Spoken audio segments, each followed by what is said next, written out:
My name is Nick Cavalli. My name is Marques White. And I don't need a stupid plastic belt to be your champion. No, you kind of do. No. You see, all I need is that win over you. I don't want that filthy piece of garbage. Hey, you're the one that bought it. 12-year-old me thought that was beautiful. Mm-hmm. 22-year-old me, not so much. Especially once gross plebs like you got your hands on it. Hey, gross plebs like me won in a landslide. How'd your one-match victory feel? Felt pretty good considering it came on your home turf. Home turf? Okay. Anyway, this is the Wrevolution Pro Wrestling Podcast. Or is it? Yes, and tonight is... you're over here pulling an 08 Jericho. I am the best in the world at what I do. Do you understand me? So, as always, to every Wednesday, you know what time it is. It's the Wednesday Night Wars, baby. And as always, I'm married, baby. And we're kicking things off with NXT. And guess who's back? Back Again. Back. Phoenix. Yay, I guess. That was so cringy. Yeah. What? Yeah, because she's all the cringe, so she deserves a cringy intro. Yeah, I thought she'd be gone way longer than what she was, and nope, surprise, surprise, Beth Phoenix is back, has nothing to say about Edge or anything. Or the RKO, or... Nope. Nothing. Just chilling, so... Cool, so Keith Lee versus Cameron Grimes. And that was a match. It was good, though. That was a match. It was good. That was a match. Cameron Grimes looked the best that I've seen him. Like, he looked really good tonight. And he's never looked bad, but this was the best I've seen him. Him and Keith Lee have amazing chemistry. Thought it was a step down from last week. I thought Cameron Grimes... not last week, because last week Cameron Grimes got shoved on his ass, which was the nicest thing I've seen ever, to be honest, because he needs to get off my TV. No, Cameron Grimes I thought looked really good this week, especially like some of the power spots he did, like, I don't know, German suplexing Keith Lee with basically no give at all from Keith Lee. My, Cameron, that was insane. But there was no chance in hell you were winning this match. Let's just be honest. Like, we all knew Keith Lee was picking up the victory, but you definitely made it competitive, and props to you for that. But yeah, Big Bang Catastrophe for the win from Keith Lee. But then from behind comes Damian Priest with the police baton, smacks him in the back. Police baton? That's what it is. It's a nightstick. Whatever. Police baton. I mean, it's some type of police utensil. I don't know. I don't mess with the ops, okay? But yeah, the smacks him in the back with the nightstick, and I guess that put Keith Lee down. Yeah, those things don't play, bro. It was like that, and Keith Lee's just like, oh. I've been shot! Yep. Full-on John Cena selling. Yeah. So, then Dijakovic comes out to save the day, but I don't know if Keith Lee didn't know who attacked him, or if he knew damn well, and he just was like, hey, man, get your hands off my belt. Spirit Bomb to Dominic Dijakovic, who looked he was ready to cry after the fact. Well, I bet that's his friend. You don't like my friend? Which is officially dead. Vince McMahon has announced that gimmick is gone. Oh, yeah, no. Announced or, like, showed us? Oh, no. He came out today when people were like, oh, well, the spider. He's like, yeah, no, that's done. Yep. So, interesting to see where this is going to go. I called it. It's going to be a triple threat match probably between Dijakovic, Damian Priest, and Keith Lee. Nah, man, fatal four-way, Cameron Grimes. I mean, that's Let's get grimy. I was going to say, that's if TakeOver Tampa or any of WrestleMania weekend happens, because I gotta pause here for a second on the Wednesday Night War. We got some serious stuff to discuss here. Big things have been happening in the real world. In terms of the coronavirus, it has landed in Michigan as of yesterday. So, Isn't it ironic that the coronavirus and the results, shall we say, of the presidential primary happened at the exact same time? Oof. I'm just saying. Melina said the same thing. You're probably not watching, but if you are, shout out to Melina for work. Yeah. But, yeah. So, because of that, a lot of big, crazy things have been happening here in Michigan. Our schools have been closing down or canceling classes or, doing online courses for colleges. Big sporting events have either shut down or they're getting rid of all the crowds. As of today, the NBA has suspended play across the nation. If you're a band geek like me, WGI and MSBOA have both shut down as of today. So a lot of disappointed performers, a lot of disappointed sports fans and students, honestly. So rumors are floating around now that Friday Night SmackDown Live from Little Caesars Arena here in Detroit will likely be canceled. And the biggest news of all, as I alluded to earlier, is that WrestleMania is now hanging in the balance. The entire weekend is hanging in the balance. So currently. Tomorrow, the city council it might be today. Well, it will be today by the time that this video gets uploaded. Thursday, the Tampa City Council and mayor will be sitting down with representatives from WWE to talk out their next possible steps. From the sounds of it, WWE is not willing to budge on a crowdless WrestleMania. They said if we're going to host it, there will be a crowd. And it will be substantial. The city of Tampa has pretty much said we don't want to bring a worldwide crowd here in a pandemic existent world. So there's a possibility that either WrestleMania will hastily be moved to a different area or it may be canceled altogether. Yeah, that or they might have to push it back. I mean, yep. I of the three options, I feel like pushing it back is the more likely of the three. I don't see them cancel. I don't ever see them just full out canceling WrestleMania weekend. I also, like, logistics wise, there's no way you could make that work in such short notice, switching to a whole different arena, because then you have to first of all pay to go there. You have to get in talks with the arena, find a city that's willing to let you host an event that big. Well, and that's the thing. I don't know that it's so much of an issue with an arena as it is with a city. Well, they've been... Because you could argue that by the city of Tampa opting to not allow a crowd, they violated the contract, in which case WWE would get a substantial amount of their money back from Raymond James Stadium, in which case they could afford another arena. It comes down to a city being willing to hold an event that is literally hundreds of thousands of people coming from all over the world to not just WrestleMania, because, only apparently the stadium in Dallas can hold that many people, but to Access Weekend, to meet and greets, to SmackDown, to TakeOver, to Raw. And the issue for me isn't that they wouldn't have... WWE's a $1 billion company. It's not the money. It's the fact that it's because it's short notice that you have to get in contact with whatever arena you have to get, and you have to work out the price and everything. Like, you have to get into another contract negotiation with wherever you go. So it's just...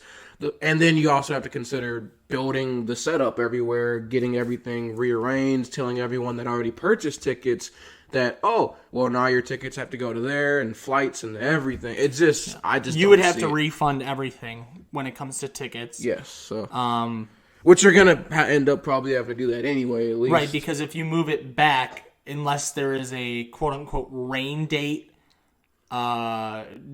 disclaimer on the back of the ticket or somewhere on the ticket, then you probably are going to have to give a refund to every single person. I'd assume large events like this always have some type of pushback date.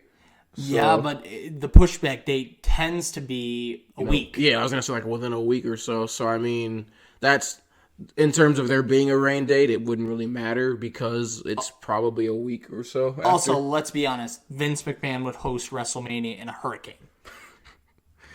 Maybe older Vince. I don't know if the the new I'm owned by Fox and all my shareholders would let him do that nowadays. All the lawsuits. So I mean, remember what was it, WrestleMania 24 when we had the pyro incident that happened after Undertaker's defeated Edge. So yeah, we don't need a repeat of that.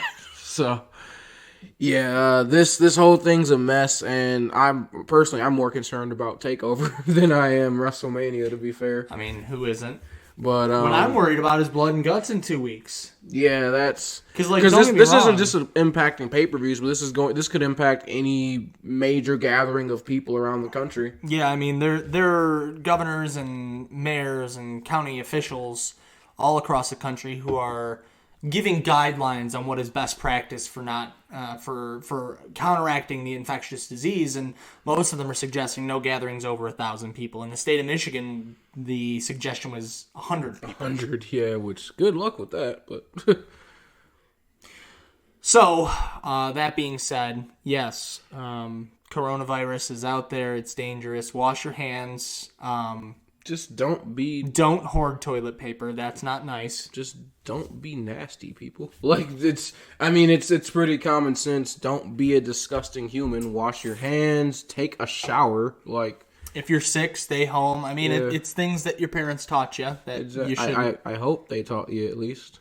Yeah. If not, I'm here to teach you. Yeah, welcome to the Wrevolution, except instead of doing wrestling this week, we're going to teach you how to not get coronavirus. Yep, we're going to pull a straight up, what's his name? That one TV, Mr. Rogers. Yeah, we're going to pull a Mr. Rogers and educate you on some stuff. Yeah. So as much as over the last couple of weeks I may have poked fun a couple of times at coronavirus, it has gotten significantly more serious, not just in the country, but it is now infiltrated the state of Michigan. The Verner's barrier is no longer working, unfortunately, and we're gonna have to definitely keep that in mind. I do have news though. If any of you have ever at any point in your life swam at Metro Beach, you're safe.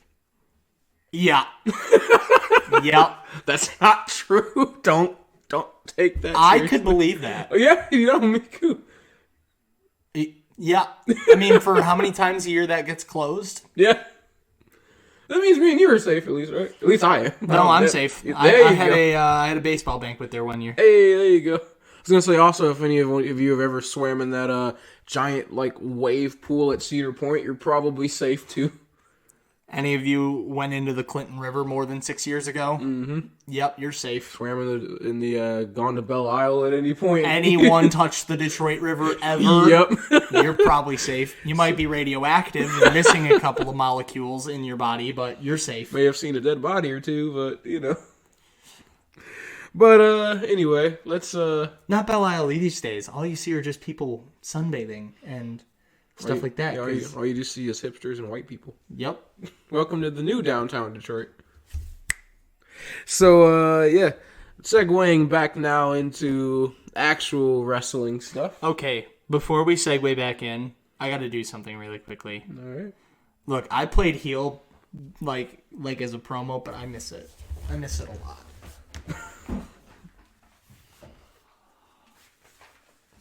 Oh, that's my baby. Missed you, precious. I'm sorry, where were we? Oh, yes, your champion, his belt, his glory, his beauty, his style. I mean, look at these red frames. Red just around the rims. It's perfect. Go ahead. I'm sorry. I didn't mean to interrupt you. I mean, I did, but, You done? Am I? I don't know. Why don't you go ahead and start, and we'll figure it out. You finished or you done? We'll find out. All right. So maybe I'm not. Cut me off one more time, and you might just be. So Mia Yim versus Dakota Kai. Yeah, things get real up here a little bit. Mia Yim versus Dakota Kai. That's a match. Well, I was already cheering for Mia Yim anyways because Dakota Kai is an awful human. Yes, so the HBIC versus whatever the hell Dakota Kai's nickname is. What is she? Is she still the captain of Team? Yes, she is the captain of Team Kick. Even though she's the only member of Team Kick. Yes, well, that definitely makes her the captain, doesn't it? Yep, I guess. I'm the captain of Team Fight Mode. Yep. Because I'm the only member of Team Fight Mode. Mm-hmm. If you'd like to join Team Fight Mode, drop hashtag Team Fight Mode either on Twitter, Instagram, or somewhere in the comments. So, of course, Dakota Kai comes with her female version of Wardlow down to the ring. And Raquel Gonzalez. And she just performed constant interference throughout this match. A little bit too much for my liking, to be honest. Just let them fight. Yeah, this match was just absolutely plagued by interference. Sloppy, a couple mistakes, and... Code breaker! Yeah, well, before we get that, it looked like there was one point where the ref missed a spot. Like, Raquel was, playing interference, and then Dakota rose up Mia Yim, grabs the tights, and the ref's so focused on Raquel that he just full-on misses the spot. I think it was either that or there was just a play on how goofy that spot is, that the ref is all distracted, and the second someone gets rolled up, he turns around and starts counting, almost like he knows it's gonna happen. Yeah, so, that spot doesn't happen, and Dakota gets up to, yell at the referee, turns around, and a code breaker for the win. So, Y2Y? So, big, I don't want to say it. I guess, does that qualify as a big victory? I mean, that is a big victory. Dakota Kai has been kind of featured recently on NXT, and it puts her into the women's ladder match at TakeOver Tampa, maybe. So there we go. TakeOver, maybe Tampa. Big victory for the head baddie in charge. Next, we get... Oh, by the way, she was attacked after the match, as to be expected. Next, we get the returning Kushida versus the returning Raul Mendoza, who looks quite different almost every time I see him. So. Yeah, he's a shapeshifter. Yeah, but... By the way, I love Kushida's entrance. I just love Kushida. Oh, he's amazing. And this was a really good match. Now, I'll be honest with you guys. I'll always be honest with you. This was about the time when I started getting the news about coronavirus impacting a lot of things that I'm personally involved in real life. So I started taking text messages and phone calls from students and parents, so I was getting a little bit tied up with that. So I didn't miss NXT, but I was more preoccupied with other things while the show was going on. We did continue watching the show, but this is the point where my focus wasn't 100% on the show, so I did miss some things. I wasn't as fully invested in each match as I probably should have been, but that's just kind of the way the cookie crumbles. So I'm actually going to allow Nick to really kind of do most of the talking for these, really. I mean, like I said, from what I saw, this match looked amazing. Well, and that's the thing. This match was rather good match. It was straightforward. It was a lot of faster paced, more indie style wrestling, which is of course why I love the match. Kushida looked really good. Raul Mendoza got his licks in. But I think ultimately this match just wound up coming down to two guys who are fantastically in shape in a very, very well paced out match. The way this match ends, by the way, a Spanish fly into a cross arm breaker, which I looked at Nick, I was like, the F was that? Extremely, extremely creative maneuver from Kushida, and almost immediately tapping out as well. Wouldn't you, though? I'd be surprised as all hell. I might have had a heart attack trying to figure out what this dude's doing to me. Yeah. How do you even, the fact... keep in mind, he had to transition mid-air from Spanish fly to arm breaker. It's Kushida. Yeah, that's ridiculous. Next, we get a Tyler Breeze interview. He's kind of just chilling in the back. By the way, NXT this week was live from the Performance Center, not from Full Sail. So they're doing all this, talking about how the full Performance Center has helped build a lot of stars, yada yada yada. Breeze is talking about how he didn't make the Performance Center, or the class he's from didn't make the Performance Center. The Performance Center made them. And then in walks Austin Theory. And he starts talking about how, the Performance Center makes stars, but I guess they don't all pan out, right? To which Breeze takes a picture of Austin Theory, and he goes, "Did you just take a picture of me?" And he's like, "What?" Yeah. you look pretty good for a flash in the pan. So that sets up something there. Now, that would be an interesting rivalry. Those guys have pretty good styles to mesh with, and it's always nice to see Breeze on NXT. Yes, So Prince Pretty. Yes, sir. So next we get the NXT Women's Champion Rhea Ripley. She comes down to the ring. By the way, Rhea, I miss you in the ring. You gonna have a match anytime soon? Yeah. Or Charlotte? Or in April. If it happens. In April, in Tampa, maybe. Maybe. Yeah, so Rhea comes out and says a whole lot of stuff. I mean, like, she didn't really say much of substance, in my opinion. What did you get from that? Yeah, pretty much. Just rehashing? I mean, that's what this is. This is a build to WrestleMania. This is the kind of thing that we're seeing on the main roster. We're just not used to seeing it in NXT. Yeah. Because they build things so differently in NXT, and Vince is like, this is the one thing I must control. Yeah, so she comes out, she's just rehashing stuff. So then Charlotte's like, oh, you're rehashing? Well, I'm going to come down and rehash. So she comes down in her robotic voice and... Brawl spot, brawl spot. Brawl spot, brawl spot, brawl spot. They fight figure 4 around the post for Charlotte. Yikes. And that's how that ends, with Rhea possibly having like a broken ankle. So cool. This is probably the weakest segment of this whole feud. It was essentially what we saw on Monday Night Raw, except it ended with Charlotte being on top this time. Like, cool. Can one of you have a match, please? It's like last year's World Series. The away team always won. So, next, we cut to a little bit of promo work, promos from Walter and Finn Balor, who ends the promo package showing off that he's got a passport. So, he's on his way to go meet up with Walter in NXT UK. With what President Trump said today, about 30-day, travel ban from outside the United States. Well, correct me if I'm wrong, NXT UK is shot in advance, right? Yes. So that I'm assuming that spot's was probably shot weeks ago. Parts of NXT UK are shot in advance. So the way that it works more or less is they come together on one day and shoot like 3 or 4 episodes. Right.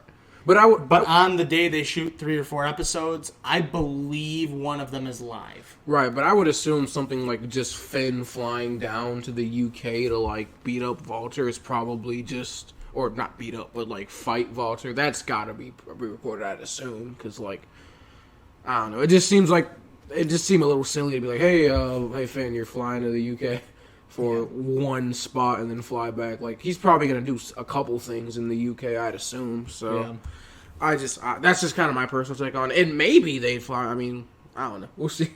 But, well, Finn, if we don't see you back by WrestleMania, we know where you're at. Yep. And then, what I can only assume is the Mexican Mafia just kind of kidnap Raul Mendoza in the parking lot. Yeah, that was good. That was a good spot. That was a cartel. Yeah, I was just like, oh, okay, cool. So welcome back for 1 week before you get kidnapped. Yep. You'll be shooting a hostage video just like Kamala Harris. If y'all want to go and watch her endorsement video, it looks like the lighting and the forced faces. Yeah. So we get Tegan Nox versus Deonna Purrazzo. I didn't watch this. Me either. Yep. I know it ended with a shiniest wizard. Oh, of course it did. Yep. Tegan has to win. That's Tegan can't lose 4 matches in a row. I mean, I'm gonna be real. I was like popping my head up. Like I said, I was focusing not as much on NXT, but I was paying attention. I was popping my head up every so often. I heard this match get announced, and I just buried my head in my cell phone. So I can't remember if this was when I may have nodded off for a minute or two, or if this is when I just went, yeah, I don't care, and started playing Sonic Forces. Yep. So by the way, we're not sponsored by Sonic Forces. The plugs aren't an advertisement. I play it an uncontrollable amount of time. Yeah. So that was a match. Didn't really care. I don't care about Deonna Purrazzo. Do you? I don't dislike her character. I feel like there's definitely build to be done there, but she definitely has a lot to work on still. So I feel like throwing her into the ring with Tegan Nox is a total disservice to her. But at the same time, I mean, like I said, Tegan's lost, 2 or 3 matches in a row now? Like, she needed to pick up a W, and what's the easiest way to pick up W? But having a squash match? Having someone with PC talent. I'm going to say, yeah, this was definitely a squash, because, I mean, the match was all of, 2 minutes. So, and then next, out comes the Undisputed Era. They're getting ready for their match against the Broserweights, but first they want to do a little promo work because the Velveteen Dream appears in the crowd, and on the perch, excuse me, because that exists because reasons. Yeah, that popped up a year and a half, 2 years ago with Regal, and it's just kind of been a thing ever since. I don't get the purpose of it, but whatever. And then they put one in the Performance Center. Yep. Well, yeah, because that's their whole idea is we're gonna replicate NXT and then replicate. I think they have another one that replicates the main roster too. So that's kind of whatever. But yeah, Velveteen Dream appears in the perch, and he's essentially just confirming what we thought from last week. He's bragging about, it was always about Adam Cole. You think I care about little Roderick Strong and his family? Roddy, their pants with pictures on them. I don't care about you and your family. I care about the NXT Championship. Says, and this only worked because Roderick Strong is incredibly dumb. But he says, everyone's looking at the Dream. Dream and his 3 eyes are looking at the title. And everyone's looking at the future NXT Championship match. To which Adam Cole says both me and you said last week that, what? You've earned nothing. You came back and, you beat Roddy once and then you lost to him last week. So how the hell are you in the title picture? What? And then he goes on to talk about how next week it's going to be a celebration because as of next week, he will be the longest reigning NXT World Champion. So pre-congratulations to Adam Cole for that because that's definitely... that puts you in some big names there. I mean, you're in names with Pac or Neville, Finn Balor. So, pretty good crowd. You're keeping really good company there. So, but yeah, that's going to be next week. And then they said, you know what? This week, how about we put an end to this annoyance now? They're looking to attack Velveteen. He says, yeah, not in your life, boys, but here's some people that I'm sure want some trouble. Snaps his fingers, and then the Broserweights theme snaps on. So Broserweights come out, and the crowd immediately starts chanting, how much fish could Bobby Fish fry if Bobby Fish could fry fish? Why is it back? Why didn't you let it die? Why didn't it die at TakeOver Portland when... Why didn't it die in that blazing inferno we talked about a week ago? Yeah, I don't know why it's back. Come on, guys. How much fish could Bobby Fish fry if Bobby Fish could fry fish? How much fish? Yeah, it's yeah. So, it's always a great match. And, again, it was an excellent match. But... it was marred by interference. Yeah, it was... There's consistent... And not just the UE. Yeah.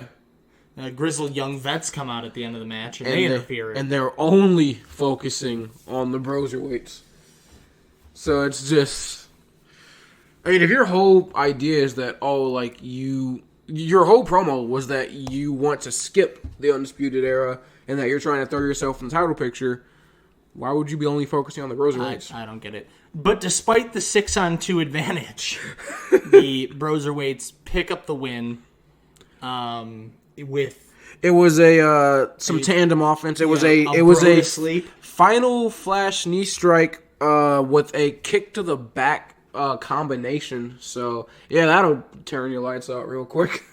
So yeah, Broserweights pick up another victory, retain their titles again against the Undisputed Era. So fun conversation. Who's getting pushed harder, the Broserweights or Kenny Omega and Hangman? Both. Because, these guys don't lose. Nope. Yeah. And then finally, Tommaso Ciampa comes down to the ring as he's like, Johnny, we got like 5 minutes left in the show, which, by the way, NXT goes well over TV time this week. Yeah, well, and the funny thing is with NXT, they had a scheduled final match. Yeah. Yeah, they just cut it. That just didn't happen. I don't recall what was the match they had scheduled. It was another qualifying match. Okay, so no one can. I don't remember. Yeah, but yeah, Ciampa we'll see it next week. Candice LeRae and the girl that was in AEW for like a show, and Mercedes Martinez. There we go. Yeah, that one. Yep. So that one. Okay. Yeah. So Ciampa comes out. He's like, Johnny, we got like 5 minutes of TV time. Like you said, you were gonna come out and do things your way. So what gives? Let's go. To which Johnny appears on the screen, and I like what happens next. Kind of wish we had gotten a little bit more of Johnny's promo before the fight broke out, but yeah. So Johnny starts saying, Ciampa, you know why. That they know why. It's because I can't forget what you did to me, what you did to them, what you did to NXT. You turned your back on me. You were injured for 6 months when we needed you most. And then you come back and then all's forgiven. I didn't hear an apology, did you? And I love this because it's kind of poking fun at the way the whole system works. Guy's heel, gets injured, comes back, ultimate babyface. Yep. And he's kind of like, wait, what? Like, that's not how that works. Like, you by all accounts, you're a terrible person. Like, Ciampa did some really awful things before he got injured. Exactly. So it's like, what? So, yeah, Johnny's understandably frustrated about this. But Ciampa doesn't give him the chance to complete his thought as he finds the room that Gargano is hiding in. And they fight. And I mean fight. Like, they fight all up and down the Performance Center. So in case you were wondering why it was held at the Performance Center this week, this is why. They tore the place apart. Oh, yeah. They were ripping off posters from the wall. Breaking mirrors. Yeah, it was... Yikes. There's one point where Ciampa gets his face smashed through a glass window of a door.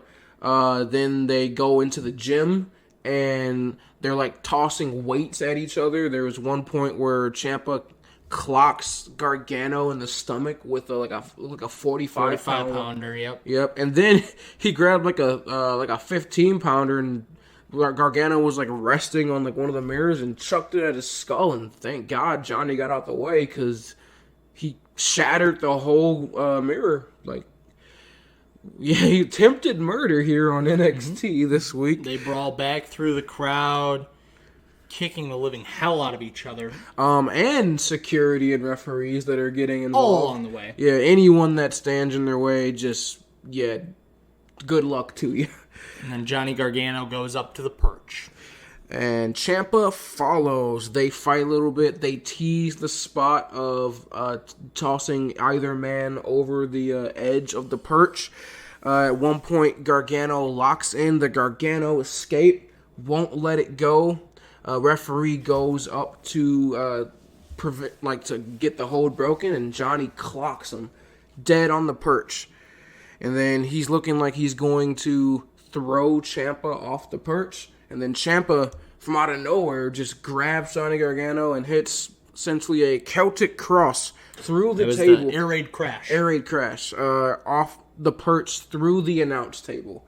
So that's like a 10-foot drop? I'd say at least 10. Yeah, at least a 10-foot drop. So, Yikes. And that's the way NXT goes off this week. So everything about that last segment was great. The intensity, this is what we've been looking forward to forever. When these two fight, it's always magic. Especially the realism in this feud. The fact that, like, they're such good friends. They can draw such emotion from each other. Like, it was really good. I enjoyed every bit of this. It was probably the best part of the whole night, to be honest. But alas, it's not a match, and as such, you must pick one. Well, that's easy. It's Kushida versus Raul Mendoza. Yeah, that's actually where I'm going to go, too. Kushida Mendoza was probably... I mean, it could have been the Undisputed Era versus Broserweights if we didn't have a trillion people interfering. But Kushida Mendoza was definitely match of the night. MVP? I mean, it's going to be, what, one of two people, right? Uh-huh. All right, well, let me go first then. I'll take Tommaso Ciampa. Tommaso Ciampa not just the unfettered charisma and his intensity, and I have to take Ciampa tonight. Yeah. You're not going to like this. When you're thinking Velveteen? My MVP for this week's episode of NXT is Cameron Grimes. Look, I take no pride in saying this. There is a reason you don't have this anymore. That would be it. Look, I take no pride in saying this, but to deny Cameron of the performance that he did tonight would just be completely against everything I stand for as a lover of professional wrestling and a reviewer on our podcast. I love him or hate the guy. He put on a fantastic match. He looked the best that I've ever seen him, and to deny that fact alone, just I can't do that. So I gotta give it up to Cameron Grimes tonight. He was one of the only two matches that really did anything for me, and if I'm being honest, he looked, like I said, he looked amazing in that match. So I just can't, as much as it hurts, I can't deny him that. So it's going to be Cameron Grimes as my MVP for tonight. Okay. Everybody just remember that next time he defends WWE. He picked Cameron Grimes over Ciampa and Gargano tonight. Okay. So we'll move on to All Elite Wrestling, which was live from Salt Lake City, Utah today. And we kicked things off pretty hot. Show was hot, crowd was hot, everybody was hot, and we were all ready to go.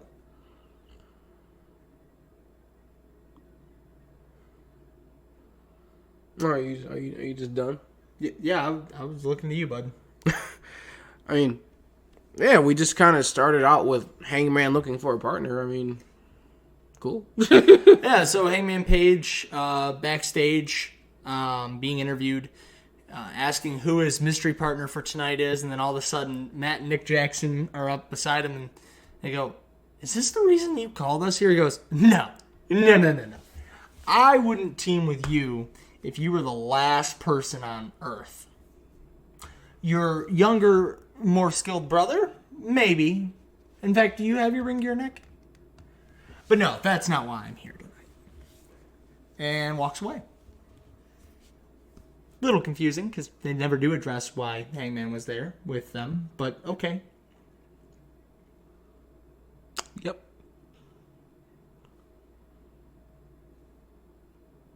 Oh, are you expecting input from me? Yeah. Sorry, I'm the WWE guy, so I can't give input on AEW tonight. Sorry.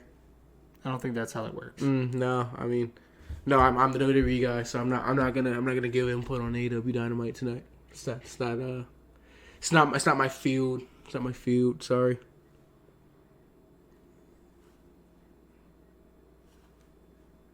It's over pretty quick without me, right? So, yeah.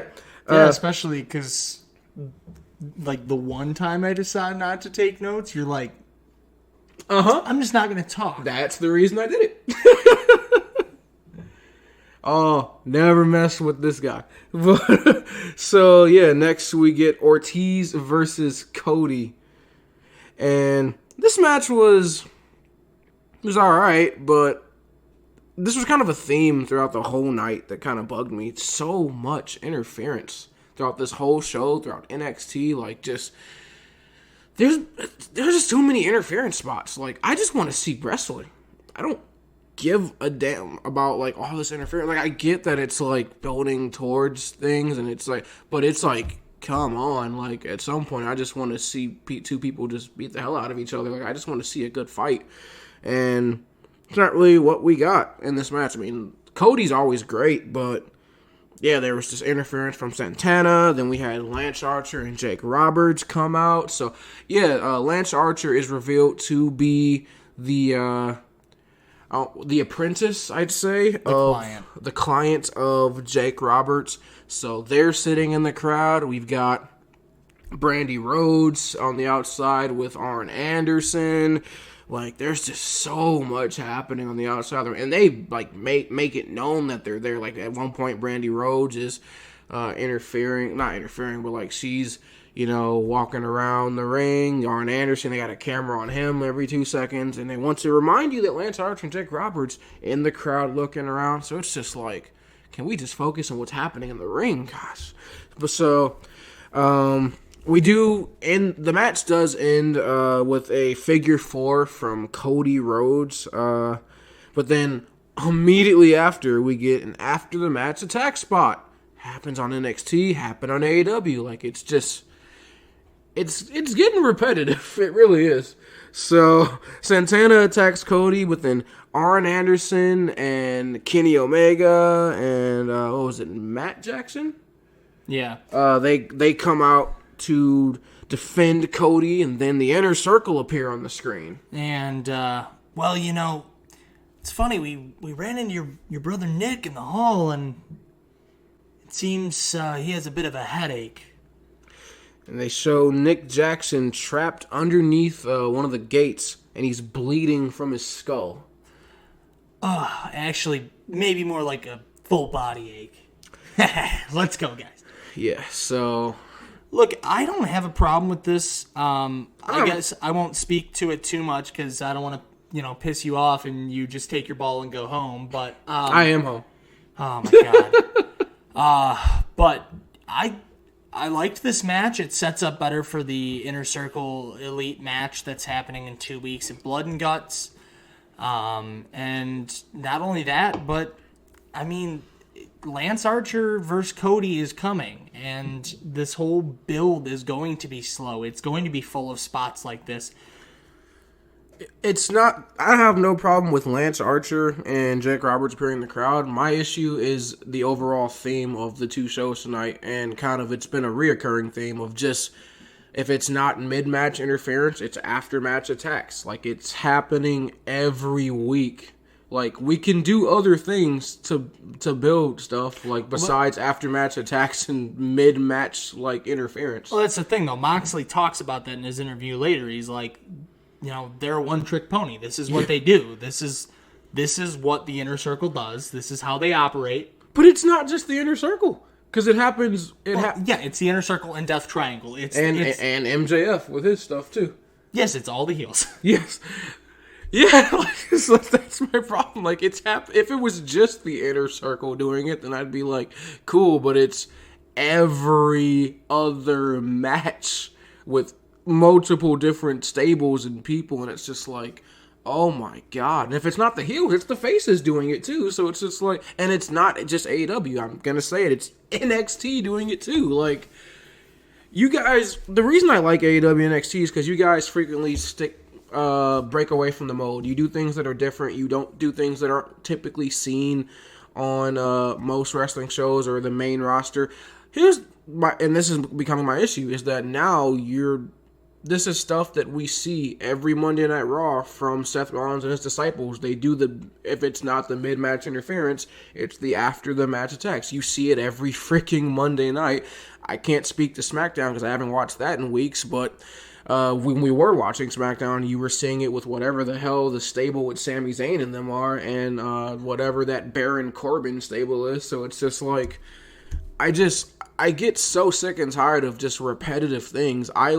I'm the type of person that, like, you have, like, stick to what you're good at. Like, break away from the mode, keep doing things different. And it's not that it ruined the show for me, because it doesn't, because the wrestling overall is still good enough. And my God, the entertainment factor in terms of, like, your creative storytelling, like, with promos and promo work is always going to be top tier, AEW and NXT. But just when you're it makes me hypocritical to sit here and say that, oh, I love AEW and NXT when they're doing the exact same thing week in and week out. But then when I sit here and criticize Raw, SmackDown, TNA, whatever, about doing the exact same thing every week, and I say, no, it's awful, it's repetitive, blah, blah, blah, I can't be hypocritical and say that. I'm always going to be the guy that wants to sit here and say, this is, how I truly feel about something. And I may love something, but because I love it is why I want to see it get better. And I want to be the guy to tell you guys what I honestly believe. And this is just the truth, that they're repeating themselves. They're getting repetitive. It's becoming the same thing week in and week out, both shows. And it's just like, do something different. My God, do something. I can't wait for Blood and Guts, because it's going to be a break from the mode. Like, just do something. If I see an interference spot in that, I give up. Like, I don't know. I don't even know how you would do that except for breaking the chain and getting in through the door, because they actually have a lid on the War Game structure. Well, we had Moxley alluding to the whole watching the blind side, so I mean, I bet you he's going to attack after the match. I sure hope so. Hey, and after the match attacks. As you go, I sure hope so. Because I thought about it, I was like, oh, no, that's not what I want. So, I just want something different. I need something to change with my pro wrestling. I don't know. It's getting stale again, and I don't know. I need something different. So please entertain me with something. So see, personally, I don't mind the Inner Circle ones, because that's their game. Like, that's the name of their stable. When it was just them, it was like, it wasn't awful. I mean, I still get annoyed with, because again, if I'm gonna get annoyed with that, I gotta get annoyed with every other stable that does it, right? But that's the reason I say it's different, is because theirs is like, this is the way we run things. We beat down our opponents so that they're soft when we get to them. When Rollins does it, it's just, I'm in a losing predicament. I don't know. I mean, well, Rollins literally, we cut a promo that said, if you're not with us, you're against us, and he's going to eliminate the fat from the mode and target the weak. So, I don't know. Like, I feel like we'll find out if he actually does that. I was going to say, I don't know if any stable is talking about beating down people. I think at least his is more legitimate than, again, the Baron Corbin stable. Yeah, that's just we're bad guys because bad guys. So yeah. So that's why I like the Seth Rollins stable. That's why I like the Inner Circle, because there's a little bit of nuance in there. Like, it's not just we're bad because bad. Like, Seth Rollins feels like he's been wronged by the fans, and now he's here to, help people in his own, sick, twisted way. You have Chris Jericho, who feels like he's the savior of AEW. Right, and he wasn't given the praise that he deserved. Exactly. In a way, their gimmicks kind of mirror each other. Like, they both... we've talked about that for a while. Exactly. Like, they both are the saviors of their company. They both feel like they've been wronged by the fans in one way or another, so it's... Isn't it ironic that Rollins basically said that AEW is a bunch of talentless hacks, and he just winds up having one of their gimmicks? Like, you just so happen to steal your gimmick from one of those talentless hacks. Well, until the day Jericho walks on and calls himself a god, then I guess you... Yeah. I could see it.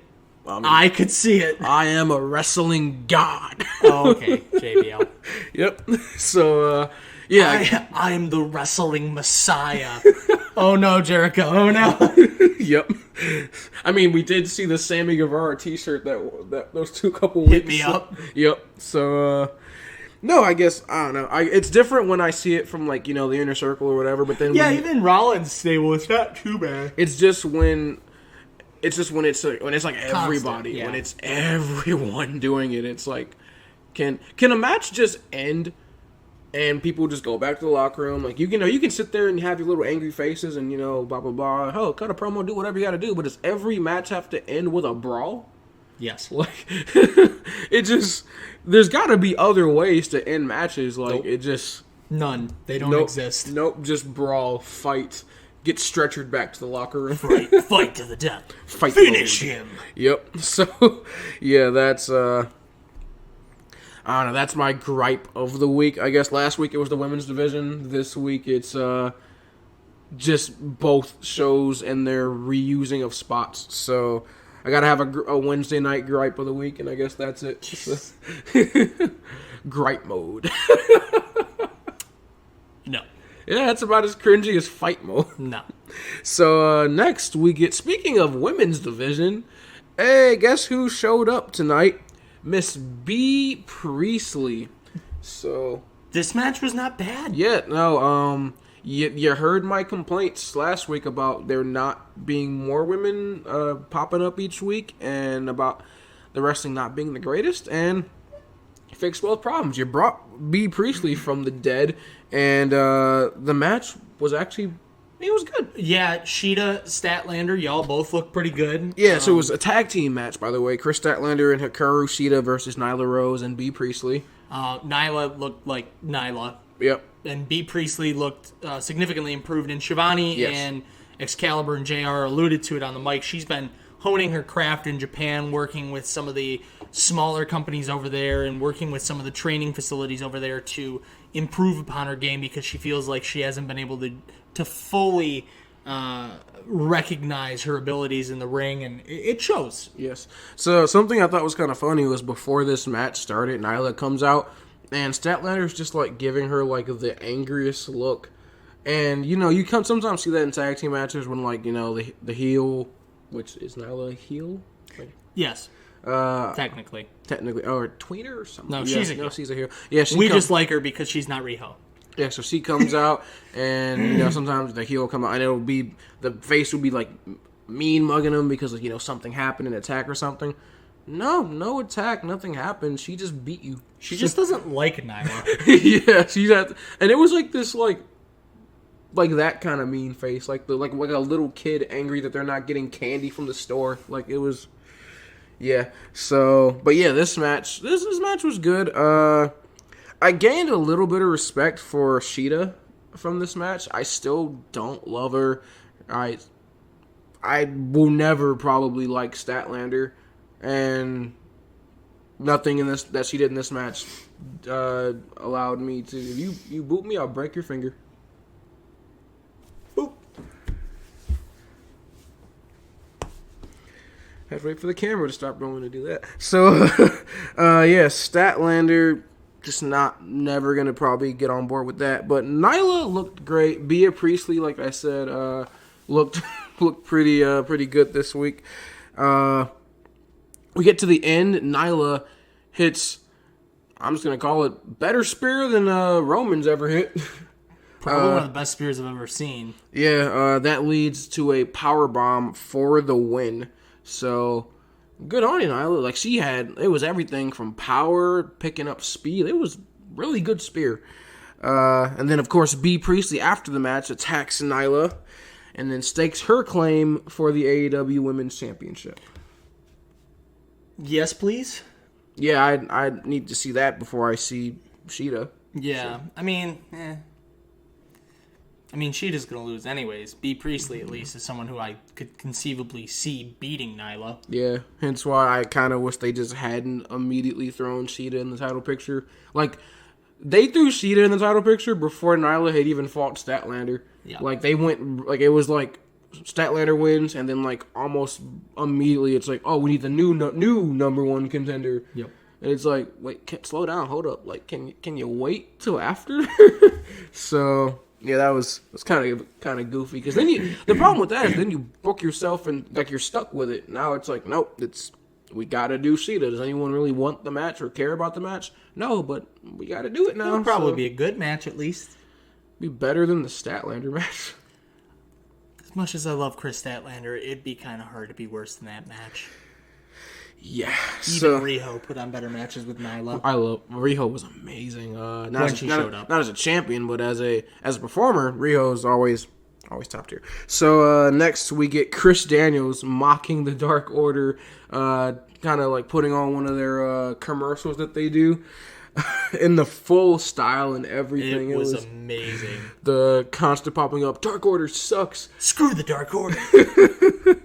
And he essentially talks about how the Dark Order is being used by Evil Uno and Stu Grayson because they're the only two members that have benefited from the Dark Order. They're lying to everybody. There is no Exalted One. How, when y'all first came in to AEW, like, you had all the momentum in the world. You were undefeated, kind of referencing those first couple of months when... Spooky perverts. Yeah, they were rough, but yeah, they're undefeated. Now look at you. You were doing all this until you got in the ring with SCU. And basically goes on to say that, you know what, I'm going to prove that there's no Exalted One. I'm going to challenge Evil Uno and Stu Grayson both individually to singles matches. And after I beat each one of you and no Exalted One pops up, that proves the Dark Order's just nothing but a sham. Which the Dark Order does respond later in the night, yes, saying that next week the Exalted One will be revealed. Yeah, so, which, to what you said, that's also the reveal of... Yeah, next week is supposedly the debut of Brody Lee, FKA Luke Harper. So, hopefully... FKA? Formerly known as. Oh, okay. Yep. Hopefully that's not the case. I mean, I'm still on the Matt Hardy train, but if it is Luke Harper or Brody Lee, I'm okay with that. I mean, and we both said the same thing.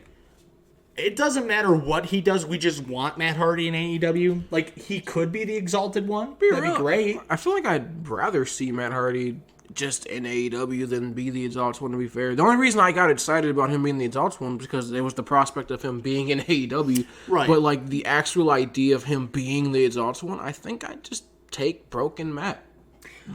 Well, and that's the thing. Obviously Broken Matt would be the Exalted One, and with the whole storyline going on right now with BTE and the Abomination taking over, yeah, I don't know, but much ado about nothing because we won't find out until next week anyways. Exactly. But yes, the Exalted One will be debuting next week, and, well, allegedly, because, Dark Order. Allegedly. And then the debut of Brody Lee is supposed to be next week. So, next we get Butcher and the Blade, and he's better than you, and you know it. And it's added to my theme song. MJF versus the Jurassic Express. I'm just gonna keep saying it. The more and more I see of Butcher and the Blade, the more I like these guys. This whole all 6 men in the match, yeah, and the 2 people on the outside have all continued. Their stock continues to climb. Yes. Like, they can do no wrong. I would love to see MJF and Butcher and the Blade just form it. That's a stable that, unlike Death Triangle, that actually needs to be a stable. Because they've done it in the past where they've shown MJF do the transaction where he pays off Butcher and the Blade to be kind of like hitmen. So, I'd love to see that again, where you just have Butcher and the Blade, he just buys them full time. Yeah, these are my, assassins or whatever. These are, my guys. I get he's got Wardlow, but, imagine that stable. MJF, Wardlow, and Butcher and the Blade. That's a fearsome... That rivals, Inner Circle almost. Yeah. So... Well, that'd be another big stable. I mean, you have the Elite, you have the Inner Circle, you have Death Triangle. Which, they get their own theme this week. The fact that they got their theme faster than Inner Circle did. I mean, Inner Circle still doesn't even use their theme unless Jericho's not there. What? Yeah. Oh, goodness. It's hilarious. Freaking Death Triangle got their theme faster than the biggest stable in the company. Yeah. Literally the story of the company the first month and a half. Yep. Death Triangle. Yeah. So this match was fantastic, and like I said, everybody's stock is still on a shot straight up, unlike that on the New York Stock Exchange. Yikes. There was a little bit of interference from the outside, but it wasn't overly prevalent, so it didn't bug me as much. I mean, it still got on my nerves, but it wasn't Wardlow, bunny. Like, it wasn't, like, constantly in your face. Like, Allie got up on the ring apron. The bunny, excuse me, sorry. The bunny got up on the ring apron, and it distracted the ref for a minute. It didn't lead to anything particularly underhanded. The only thing that it did lead to is Wardlow shoving Luchasaurus, but, I mean, it's Luchasaurus, so he was back up a minute later. Yeah, there was at the end where Wardlow did clock Luchasaurus, which that took him out for the ending of the match. Yes. Which ended up being Marco Stunt, who there was a weird spot in this match. So Marco Stunt at one point is like stomping a mud hole in MJF, and then the ref Aubrey kind of stops him. He's like, "Yo, chill the F out," and then he's like, "Okay," ducks right up under, and then MJF's reaction of like. And then repeats stomping a mud hole in MJF. And then finally Jungle Boy gets in the ring. And Marco Stunt shoves Jungle Boy. And is like, get up there. Like, let's go. Yeah, and then this is when the bunny gets on ringside. MJF clocks Luchasaurus. Yep. And I thought Luchasaurus got back up and then was taken out. No, Wardlow destroyed him on the outside. No, it was Jungle Boy that was taken out by the Butcher, right? Yes. Okay. Sorry. I knew that happened to somebody. And then that leads to MJF locking in the Saw to the Earth to... Immediate tap. Insta-tap. Like, literally before it was locked in, tapping. He was already tapping. Yeah. So, yeah, MJF, Butcher and the Blade, pick up a victory here. MJF continues to be undefeated in AEW. So... good on you, Maxwell Jacob Friedman, and kind of sad to consistently see the Jurassic Express lose all the time. It is, but see, this is the thing. You know that there are certain people out there who you will pop for no matter what. Like Kofi Kingston, who for the longest time did not get his comeuppance. He didn't get his day. My thing with Kofi Kingston, though, is that, yeah, he never got his day, but as a world champion, but Intercontinental, United States, multiple tag team champion, I mean, for having a low career, I mean, if that's your low, dude, can I have that? Well, no, but that's just, like, that's the only thing I could think of off of the top of my head. Yeah. Tyler Breeze. There you go, yeah. Like, you pop for Tyler Breeze every single time he comes up. Fandango. Yeah. I don't really pop for Fandango. I pop for Fandango. Someone has to. I guess my thing is, and this is no knock on Marco Stunt. It's not me, but it's definitely, I feel like, the reason why, in the fact that, because there are other people that do have this opinion that you can't take Marco Stunt seriously. So, at least, like, before he got put in their stable, there was a legit, like, potential that you could maybe see Jungle Boy and Luchasaurus maybe having a run at the titles. You could even see Luchasaurus maybe doing his own solo thing. Both men doing their own solo thing. Like, you could see that. You lobbed Marco Stunt in there, and now it's a little bit... It's a little bit on the, at least some people are going to see it as on the goofy side, right. You know, a little bit more. It's like the classic New Day coming out and, you know, dancing. And he's Xavier. Like, yeah, like he's Xavier Woods. So it's just like, not, and again, that's no knock because Xavier is extremely talented and so is Marco Stunt. So I don't see that. I don't think that should be the thing that's keeping you, but I feel like that might be it, is that because of the addition of Marco Stunt, now they're just in that like goofy, like silly stage. Yes and no. So definitely to a kayfabe point of view, yeah, that's definitely what's holding them back. But a lot of reports suggest that they recognize that they still have a lot of work to do. Like, they're extremely talented in the ring, but they still realize they have a lot of stuff to do to polish their craft before they're ready to be full-on tag champs. For me, it's not about being tag champs. Just, can they win some matches? I know, but they spend a lot of time on AEW Dark to try to hone their craft, and it's nice to see them pop up, and they performed extremely well in a big match, and maybe performing that well in a big match, I mean, that's the kind of thing that can push a guy or a team is, hey, we're going to put you in a match with, so-and-so, and then all of a sudden they perform extremely well. Or that's what could kill you, like when you put Goldberg in a match with William Regal and said you have to go 10 minutes. Well, if that's the case, wouldn't have, like, when you did the whole Jungle Boy versus Jericho match they did, like, what was it, like a month and a half, 2 months ago, wouldn't that have been the thing? Because, like, he went, what? It was like a 10, 20-minute match? It was a 10-minute match. He did not tap out. And everyone was saying that, like, he looked amazing in that match. He looked extremely good. But, again, there were still a couple spots where Jungle Boy needs to look a little more crisp. And, I mean, everyone has their issues here and there. But I didn't put that on Jungle Boy, though. I put that on Jericho because he's old as dirt. So I mean, he is old as dirt, but that doesn't change, stumbling on the ropes or something like that for Jungle Boy. Yeah. So, like I said, I mean, they've acknowledged that they have some work to do, but it's not much. They're getting there, and I think tonight was a good showing to where you can go, look, Cody, maybe our mic skills aren't the greatest, because they're not, although Luchasaurus' promos are the greatest thing I've ever heard in my life. I just think if the whole thing is, they need more work, then why is MJF undefeated? Because if anyone needs work in the ring, it's MJF. Nah, he's perfect. He's better than you. Yeah. Well, I mean, he's better than both of us, pro wrestling. Well, yeah. So, yeah, I guess that's, I don't know. I don't see it. But next we get a Darby Allin promo, one of his, like, strange vignettes. Black and white. He's wearing a Chris Jericho mask.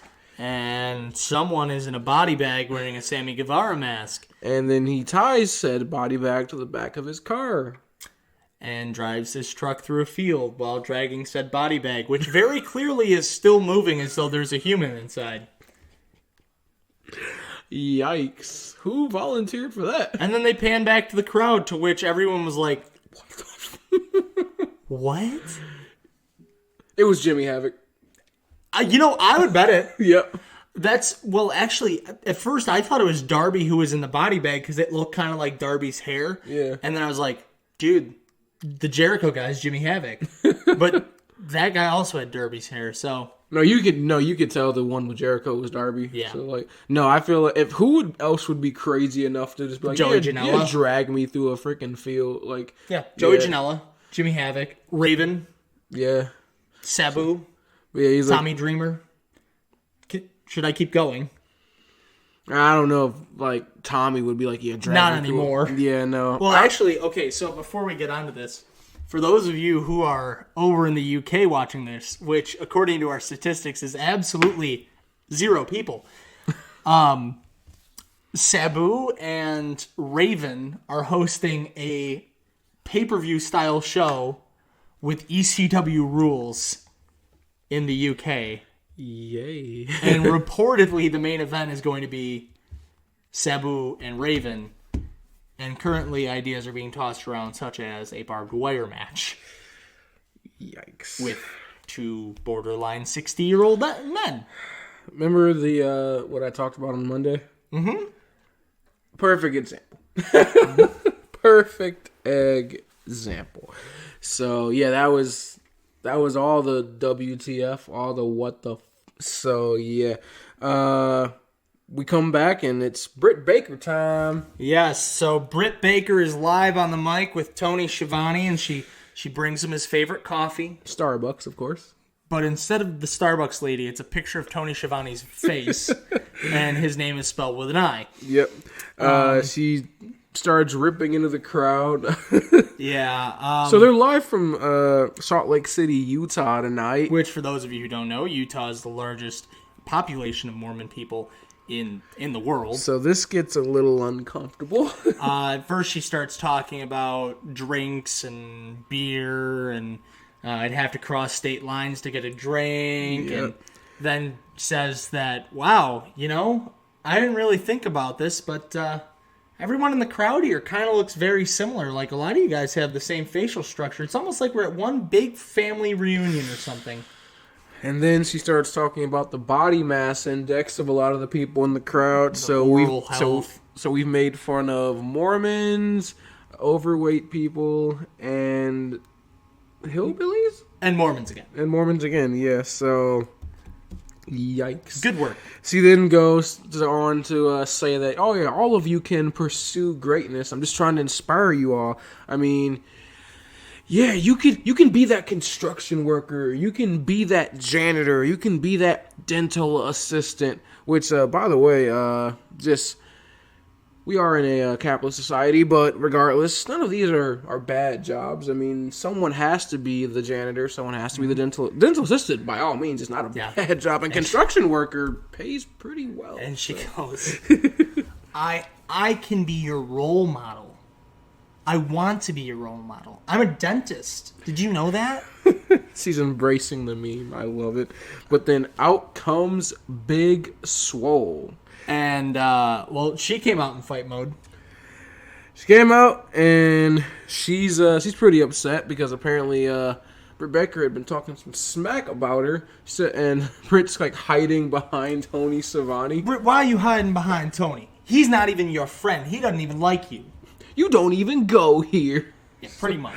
Yeah, so then Britt Baker responds, what? I'm afraid of you? The only reason you're even relevant is because of your boyfriend.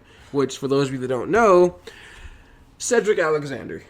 Oh, honey, I'm married, baby. Oof. Oof. Yikes. Oh. Yikes. Oh, isn't it funny? Because Adam Cole doesn't have balls. Yeah, all the, I sat chuckling for like a good 5 minutes at that. Jesus. Literally, you just emasculated Adam Cole. Yeah, it's the greatest thing ever. Yikes. So you took shots at NXT without taking shots at NXT, and I'm proud of you. This, of course, leads to Britt Baker throwing coffee in the face of Big Swole. Then that gets broken up. But I didn't care. I was just too busy just dying on the couch. I'm married, baby. Baby! Was it he's my husband? No, it was I'm married, baby. Yeah. And she flashes off the ring. Yeah, so. it was, oh man. Hey, Adam. Adam. I'm look into my eyes right now, Adam Cole, because I know you watch this. At least I hope you would. Because you're good, you're a good performer. But right now, I'm picturing you as a eunuch. This woman has gone in and removed your genital anatomy, shall we say. And quick point, too, is just the fact that Cedric Alexander's definitely leaving WWE now, right? Yes. Well, Cedric has been talking about how frustrated he is with WWE for months and months and months. His wife works in AEW, and she's over as hell. And she even commented about the recent loss he had on Raw, too. Like, she wasn't happy about it at all. So, yes, Cedric Alexander will be jumping ship. It's just a matter of time, and it's just a matter of when his contract runs out. Because Lord knows Vince is not going to grant any releases. And he's one of those people that, man, I wish it worked out in WWE, but I am not sad at all to see him land in AEW. I think he would definitely benefit more from a stint in a company like All Elite Wrestling. I feel like he'd be used more to his potential. And he's not like a guy that needs help building up a character in the ring rise or mic work. No, he's very talented. I feel like he's one of those guys you just kind of airdrop in the company and just let him do his work. Mox. Yes. I feel like he's one of those guys. It's not like someone where Lance Archer, Lance Archer or Luke Harper, where you kind of have to go okay, what are we gonna do with these guys? How's this gonna work? Nah, you just kind of pick them up and plop them, and the in-ring ability and the talent speaks for itself. Yeah. And I felt for Adam Cole in that minute, and then I didn't because how long have those two been together? It's been a couple of years now. It's like the John Cena, Nikki Bella thing. Yeah, dude, if you're not going to put a ring on it, let her go so someone else can. I guess I won't say it on camera. I'll talk to you about it after. But I do have one or two examples where, some people do date for literally, over 5 years. And then they do eventually get married. Sometimes people just aren't ready to jump that next step quite like as fast as most people. So I mean, I can't knock him. Oh, I can. I can't. Because I watched my cousin go through this, where a dude dated her and dated her and dated her and dated her and dated her, and they talked about it and they talked about it and they talked about it and they talked about it, and it never happened. She met another guy, immediately fell in love, and it was perfect. But everyone's relationship is different, and it can't. Again, I can't like just be like, oh no, you didn't marry her, so like assume like right away. So obviously your relationship's toxic because again, it's different for every relationship. So. I don't know. I don't have a problem with it, especially because we're not living in, like, the 1960s. It's 2020. Like, everyone's relationship's different. I mean, so I'm not going to judge. I do think it's funny, though. As an AEW fan, though, Adam Cole has no balls. That's the way I look at it. At least you wear your bias on your sleeve. Yeah, literally. Yep. So, next we get Joey Janela and the Private Party versus Death Triangle. Yay. They have a really cool Titantron. They have a really cool theme song. And it doesn't sound as bad when Justin Roberts says it. But they're still Death Triangle. It's still Death Triangle. It will never... The name, will never be over. It was great. They were great in the ring. The stable could get over as hell. The name will... Like, I will never pop when I hear... On the way to the ring, Death Try. Like, no, I will never pop for that. Props to Penta for his Venom-themed mask. That was really cool. I love the mask, but I'm going to have to hate you for it because you wearing that mask caused him to start singing Venom by Eminem, and I just, immediately made me angry. So, for those of you who don't know, I can rap. Kind of. No, yeah, I'll give you your props one, dude. You can rap. Although you got to work on that Eminem verse from Lucky You. Yeah, think? No one can flow like him on the Kamikaze album. He was on some entirely different stuff when it came to like I could do Eminem stuff from any album prior to that. And then my man just gets on like some straight like he's on that. What was the flow he's on that album? Vince McMahon stuff. Anyways, sorry, not to break down album by album Eminem's career, which we totally could do, but not today. No, maybe on the weekend wrap up instead of doing the World Wrestling Classic. Let's talk about Eminem. Yeah, man. This is the Eminem weekend wrap up. This is rap albums with the Wrevolution podcast. But so I don't hate this match. I never liked Joey Janela. Ever. So he looks a lot better in the ring. He does look better. That time on Dark's helping. It is. Private Party is always a plus. Death Triangle. As much as I hate the name, they look fantastic as a stable, which it's Pac airdropped with the Lucha Bros, so you can't really mess that up. You can't go wrong. No, you can't mess that. Like, the Lucha Bros are already the best tag team in the world, and then you put Pac, who's one of the best talents in the world. Like, you know what this is, right? What? This is... None of our fans understood that the Lucha Bros were heel because they don't speak Spanish, so we're putting Pac with them so they know they're heel. Yes. Which, you talked about this. Do you feel like Rey Fenix is only heel because his brother's heel? He's just kind of like, well, my big brother's a heel, so I guess I'm a heel. Yep.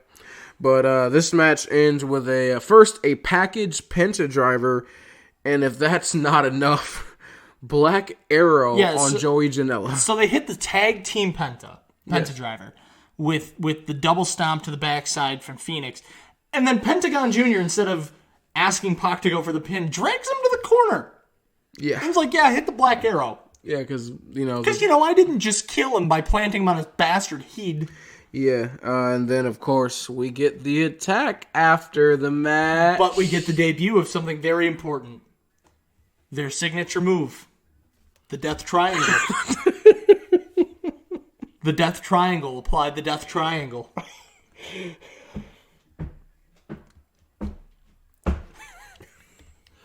It's so bad. The move was cool. I can't be asked.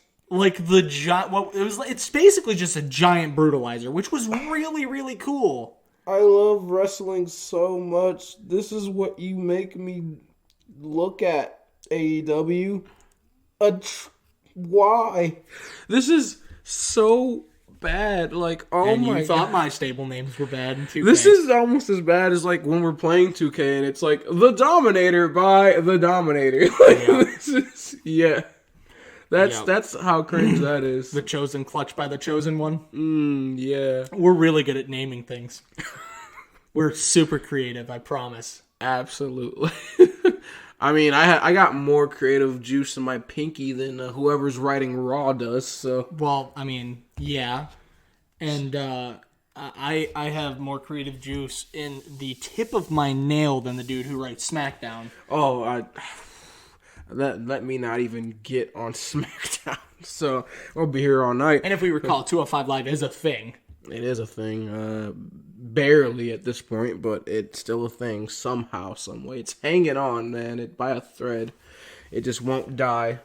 But yes, there's an attack after the match. Death Triangle locked in by the Death Triangle, and then the best friends come out, and they save the day. Huge pop for Orange Cassidy. Yeah.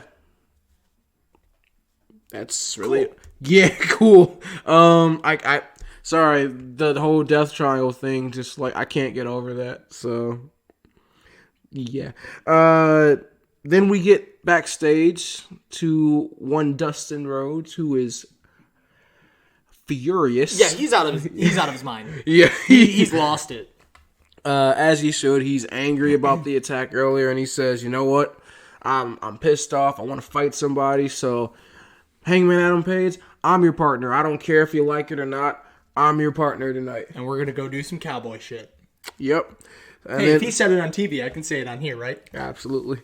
You're just quoting him, right? So, Yeah, it's a quote. So next we get a Jon Moxley interview. Excuse me. The AEW World Champion. Jon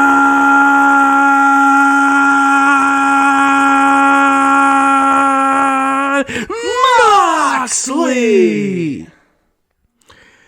And he's sitting down with an interview with good old Jim Ross. And it was the most Moxley interview I've ever seen. Like, Yeah. This dude gives no Fs. No. So, why don't you go ahead and expound upon your injuries? Well, I'm a little battered, a little bruised. That's about all I'm going to say. Yep. But you know what? I've been playing this game with the Inner Circle. And, well, if you look at me and look at this, who's winning? Yep. And he talks about just how, the game that the Inner Circle are playing, that, that's their MO, right? Beating down on people, being cowards, yada, yada, yada. You think you're so cool, Jake Hager put me through a table? You think you can step in the ring with me? Step up in the batter's box, bitch. Yeah, they were talking about how it's bound to happen eventually, Hager versus Moxley, which, yes, please. I need to see that. All of the yes. Yeah. So, and then we just kind of got an update on Moxley. So, it was a good little promo. And then, of course, the last thing he says is, at the Prudential Center in Newark, the Inner Circle's going to have their hands tied. They're going to be a little bit preoccupied. And, well, it's blood and guts, and AEW is blood and guts, and pro wrestling's blood and guts, and Jon Moxley is blood and guts. I'll be there. But I'm in their blind spot right now. And if you're as smart as you say you are, that scares the hell out of you. So, finally, in the main event... Finally! In the main event of the show, it is Chris Jericho, baby, and Sammy Guevara versus Hangman Adam Page and the Natural Dustin Rhodes. Excuse me. It is Le Champion, Chris Jericho. You forgot that. I didn't forget it. I just didn't want to say it. So, again, my God, the pop this guy gets anywhere he goes, Hangman just, I truly, it's an anomaly, like, to me, like, it's, not an anomaly, it's an enigma, like, every everywhere this guy goes. I talked about it. I had seen a comment where someone, like, I think was the perfect comparison. Hangman Adam Page is like Roman Reigns if people actually cared. Yeah. And, like, I explained it as like the love child of Stone Cold and Roman. Yeah. Like, he's got the athleticism of a Roman Reigns with the charisma of a Stone Cold. Yeah, and he has the in-ring prowess of both. Yes. So, God, I do. I love Hangman. I love the fact that he's in a company like AEW where he's allowed to just, be himself. Be an alcoholic. And... just to go full on into his gimmick. He's not tied down by cringe scripts or anything. Like, he's just able to go out there and just perform, and that's what I love about it. I guarantee you, if he had this gimmick in like a WWE, like, it'd be like the cringiest thing ever. He'd probably be the most hated man in the company. Yep. Well, it's funny, talking about cringy gimmicks in WWE, somebody mentioned today that the Dean Ambrose gimmick about wearing the gas mask and all that would have been the most over gimmick in the world right now. It would actually make sense. It would be super over. Are you kidding me? Yeah. I don't want to come near you, filthy people. Yes, they'd probably be trying to rip the mask off his face. Those are worth thousands of dollars, man. Yes, this match was really good. As of course it is. It's the names alone. I mean, come on now. Well, and you're talking about two older guys, and Dustin and Jericho, who both still have it. Dustin more than Jericho, but both still have it in the ring. And Sammy and Hangman, who are both like the future of the company, both are early 20s. Yeah. So this match was really good. I really liked the way Dustin was kind of like putting Jericho in his place throughout different points of this match. Like, Jericho going to get involved, and Dustin's just like, no. Yeah, he was pissed most at Jericho because of the way that Jericho operated against the Elite, which, ironically, Dustin is not a part of the Elite. You'd have thought that because of how much Hangman's trying to distance himself, maybe they'd have put Dustin in the match instead of Hangman. I feel like he's closer with those guys, with Kenny and Matt and Nick and Cody now than Hangman is, which I don't know. Maybe they'll make a change. I guess the reason why he's in the Nightmare family, so they're trying to like really separate the Nightmare family from the Elite. Cody's in both, technically, but he's really been trying to do his own thing with the Nightmare family, like really separate himself from the Elite. That's kind of been this whole goal from the outset of AEW. Is like, yeah, Cody's his own man, the Elite's its own thing. Like, even when the Elite has matches, it's mainly just Kenny, Young Bucks, Adam Page, and then Cody's kind of off doing his own thing. So, I mean, yeah, the relationship is always going to be there, but they've really been trying to get you to be like, nope, Cody, he's got his own thing. Mm-hmm. So, which I respect that. I appreciate the fact that he's trying to build his own brand. So, I like that. But this also, match, they need more single stars. I mean, everyone's in a stable. Not that I'm complaining, because I love the stable warfare aspect of it, but like, it's refreshing to see that Cody's, I mean, he's not by himself, but he's not flanked by 7 dudes.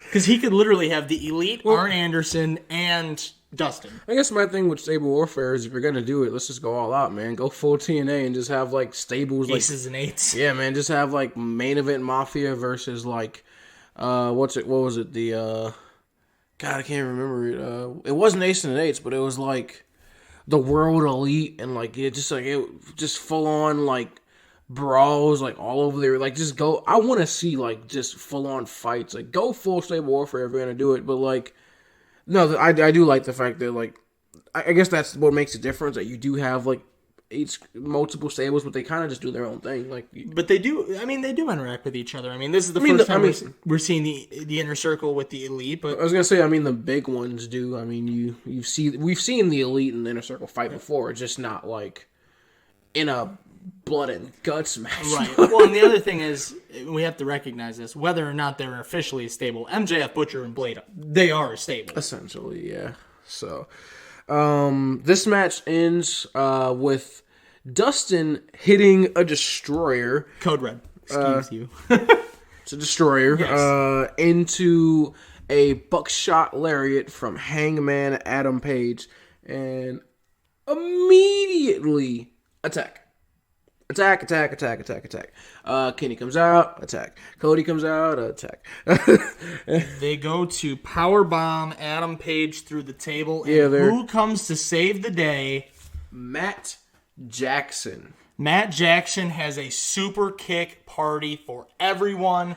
Super kick here, super kick there, super kick here, super kick there. And then him and Hangman Adam Page lock eyes, and Matt Jackson flips him off. And then immediately from out of nowhere, Jericho with an unprotected headshot, steer chair right to the skull of Matt Jackson and Hangman Adam Page. So yeah, every time I see one of those, it's like, oh no, you just killed somebody. Yep, I remember why they banned this now. Yep. So and then we end the show with the Inner Circle's signature, which apparently is just five dudes flipping off the camera. Yeah. So.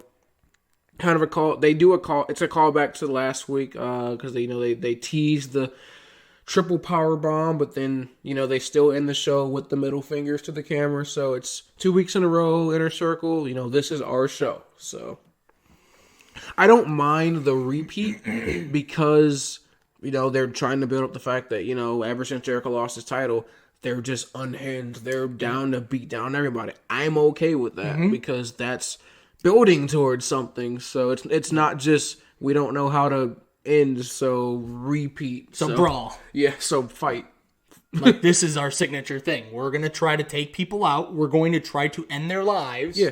And then we're going to flip off the camera. It's like what happened. I think you think of some of the big stables that did stuff like this. It's like the Nexus or NWO, the Shield, like stuff like that. Main Event Mafia when they first appeared in TNA. So like hell, the Bullet Club in New Japan. So I mean.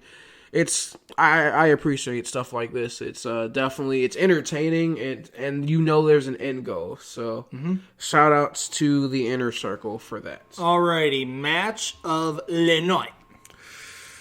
Well, it's here's the thing: the matches tonight weren't like the best. There's some the best.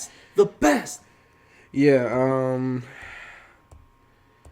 it's really hard to choose, I'm gonna be honest, a match of the night from the selection that we have tonight. So I guess if I have to pick a match of the night, I would go with just the last match.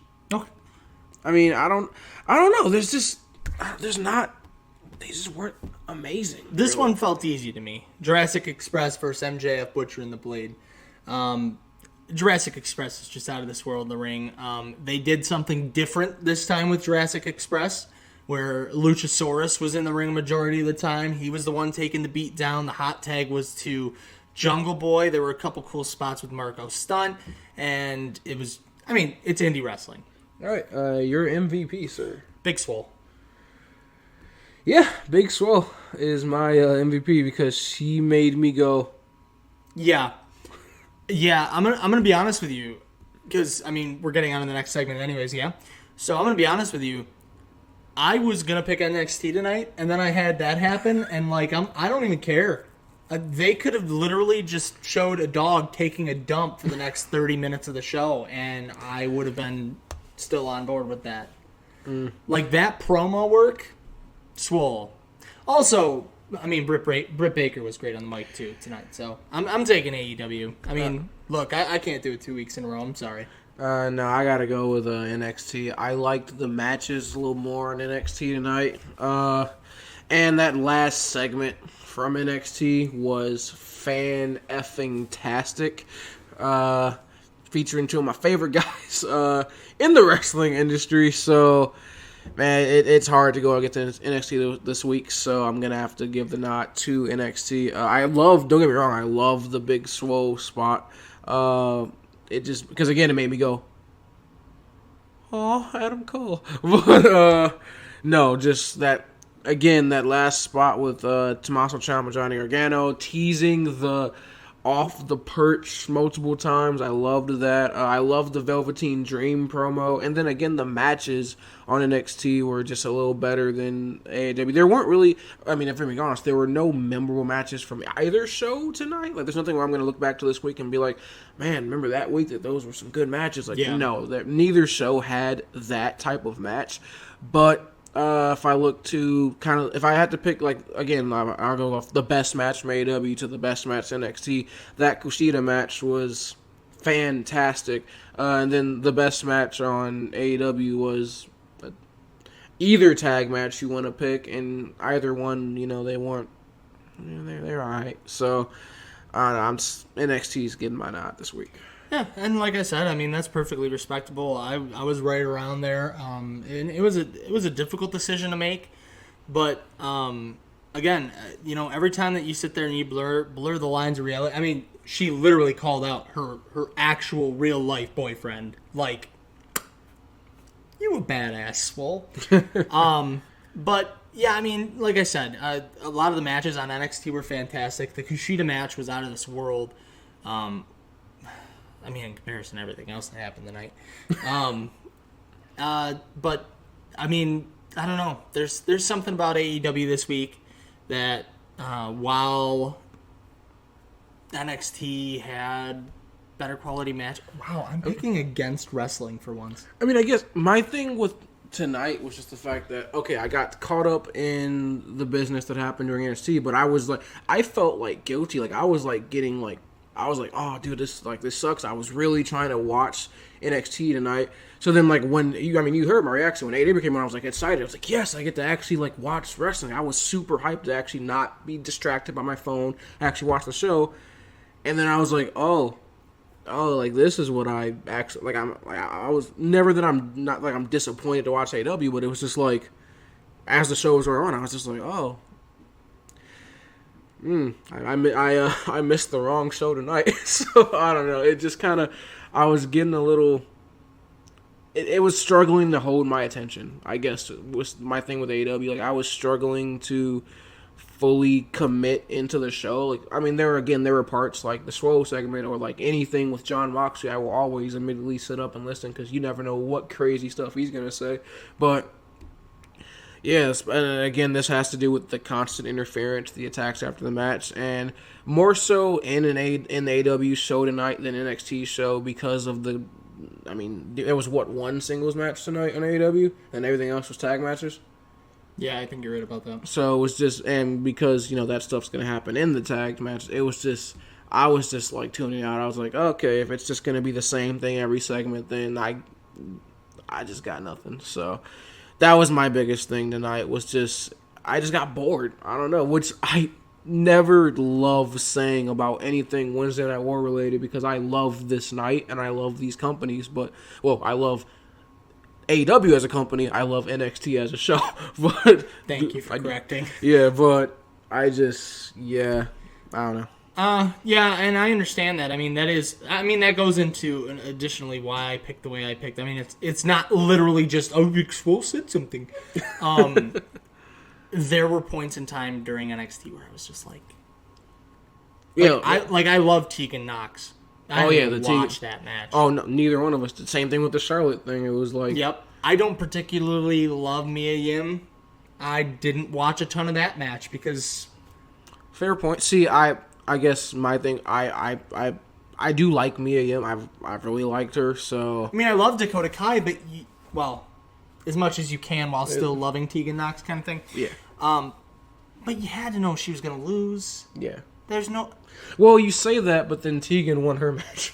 Well, no, but the reason I say that is because Tegan's wasn't a qualifier. That's fair. You had to know... Wait, no, Tegan's in that match. Remember at the end of the night we talked about it? She's in that match. Because they showed this thing. We were talking about, like, oh, I guess it's not... We were like, oh, well, but it doesn't make sense for her to win the match. And then she popped up on the screen on the qualifier. Huh. See, she's in that match. Goes to show how much I'm paying attention. I mean, let me double check unless I saw someone that just... It was the same, like, Chelsea Green's in the match. Yes. And Mia Yim is in the match. Yes, but there were 3 people on that thing, so... Let me double check. Yeah.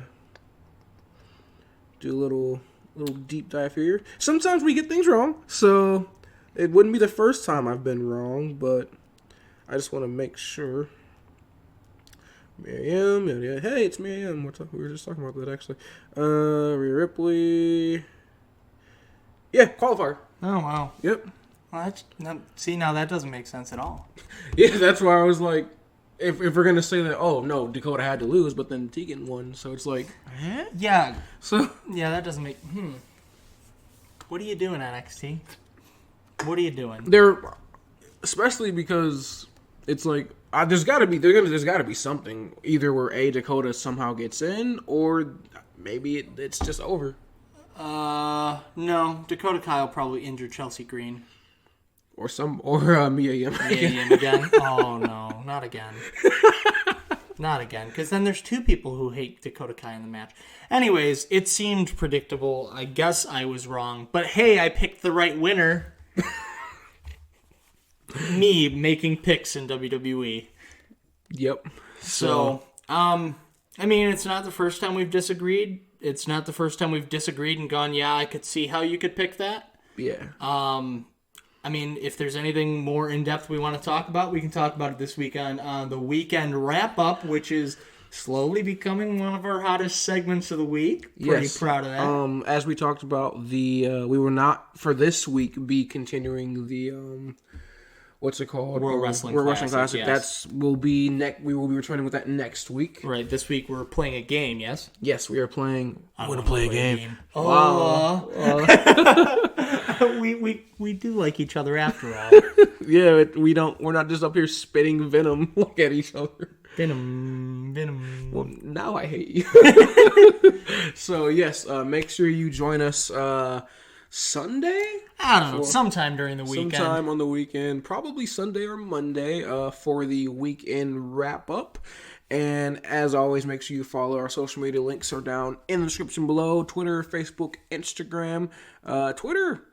Twitter, you guys need to get that popping a little bit more. Yeah, you got to work with us on the Twitter machine. I've been out there. We are giving you, I promise you, I am giving you quality content on the Twitter machine. Yeah, and I'm, out there calling out Kurt Hawkins. Yeah, that's especially if you want to see some of our more raw, unfiltered. Yeah, that's on Twitter. Facebook's a little bit more polished. But... Yeah, Facebook is like a traditional, like, hey, this is our stuff, please come watch. Whereas Twitter is more like, okay, we're responding to things as it's happening. I was gonna pull an MGK Twitter. You a bitch. Oh my god.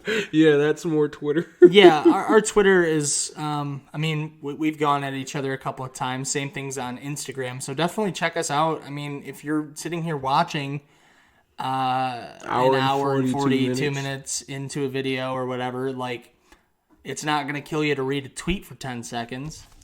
I do have to give a shout out here because, Nick, I don't know if you know this, but we got some comments on our last video. No kidding. So shout out to Trapstar for commenting on our last video. He said, amazing content, keep it up. So, well, of course we'll keep it up. I mean, I will. I don't know about him. He's, a loser, as we've told, because, le champion.